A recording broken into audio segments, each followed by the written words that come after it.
Les outils de base. Donc là, en termes de fonctionnement ActiveAspire, la première chose que l'on a envie de faire, bien évidemment, c'est écrire sur son tableau blanc. Donc là, on est bien sur la première page, page 1 sur 1. On va pouvoir passer à la page suivante ici, page 2, aller sur la page 3, et on s'aperçoit en fait qu'à partir du moment où on est sur la dernière page, parce que là on voit qu'on est dans le navigateur de page, je vais vous le laisser de façon à ce que vous puissiez suivre, dans le navigateur de page, à partir du moment où on est sur la dernière page, si on fait à nouveau page suivante, on crée une nouvelle page. Voilà, tout simplement, et on va pouvoir ici réduire le visuel de manière à voir l'ensemble des pages que l'on a pu créer. Les fonctions de base sont le sélecteur. Donc le sélecteur va nous permettre de sélectionner un objet de façon à pouvoir le déplacer.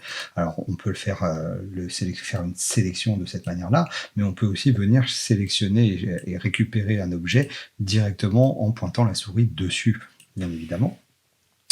Le stylet, le surligneur et la gomme vont s'utiliser à peu près de la même façon, c'est-à-dire que je peux sélectionner mon stylet, je peux sélectionner la couleur, l'épaisseur de mon trait, voilà, présélectionner, l'épaisseur un petit peu plus importante, et je peux éventuellement, si je le souhaite, la faire varier à outrance. Ici, on va pouvoir avoir un trait très épais. Idem sur le surligneur, avec la sélection de la couleur, la sélection de l'épaisseur. Ici, je vais avoir mon trait de cette manière-là, je vais avoir mon trait un petit peu plus gros ici, que je vais pouvoir venir sélectionner pour avoir une dimension sur mesure.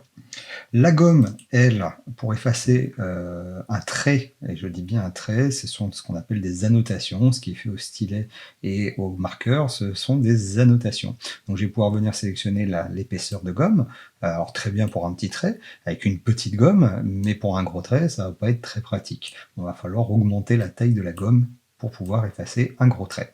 La plupart du temps, on va utiliser la touche CTRL-Z ou le raccourci sur la barre d'outils, annuler. Et à ce moment-là, je vais pouvoir comme ça, de cette manière, remonter dans mon historique jusqu'au début de mon paperboard ici, sans aucune difficulté. L'autre solution pour effacer, c'est tout simplement de sélectionner un objet et de venir cliquer dans la poubelle de façon à le supprimer. Le sélectionner ou le glisser dans la poubelle, ça fonctionne. Si j'ai besoin de supprimer plusieurs objets, il me suffit de les sélectionner. Alors ma sélection, j'ai pas besoin d'entourer complètement mes objets. À partir du moment où ma sélection coupe un objet, elle n'est prise en compte. Boum, c'est supprimé. Dernière solution pour effacer des objets sur la page, c'est le fameux Pchit. Vous avez ici effacer les annotations, on en parlait, ce sont tout ce qui est fait au stylet et au surligneur. Donc là, bien évidemment, ça va effacer l'entièreté de ce que j'ai fait sur cette page. Donc là, effacer, je vais annuler. À nouveau, je vais avoir effacé les objets, c'est ce que l'on va voir tout de suite après, ce sont essentiellement les formes. Effacer la grille, on peut s'en servir par exemple pour faire des fonds quadrillés ou des fonds CIS. Effacer le fond, ici on a un fond blanc, mais on pourrait avoir un fond préférentiel. Et effacer la page, bien évidemment ça parle de soi, on efface toute la page. Voilà pour les outils de base. À partir de là, on peut commencer à travailler sur le tableau blanc, sur le logiciel de tableau blanc.